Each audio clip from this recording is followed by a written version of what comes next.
Hey everybody, welcome to What's in the Shop.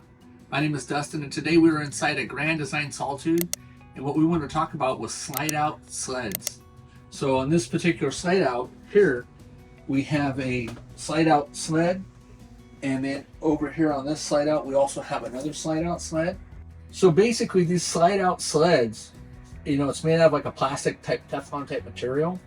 They got eye loops in them, so if you needed to bungee cord them together.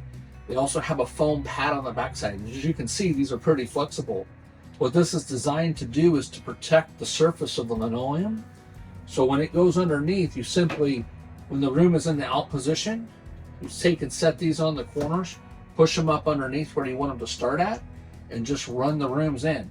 Make sure you put them on both sides of the room, and in some cases, depending upon the length of the slide out, you may want to buy some additional if you want to have additional skids in case something in the center you think might get compromised or might bow and end up damaging that floor. But again, those are to protect the bottoms here from running up and damaging on the floor. They're nice and slick, so it just lets the room glide up on them. So some people refer to them as slide out glides. Some people refer to them as slide out slickers. Some people refer to them as just slide out protectors. But basically that's what they're doing, is they're protecting your linoleum. Thank you so much for watching.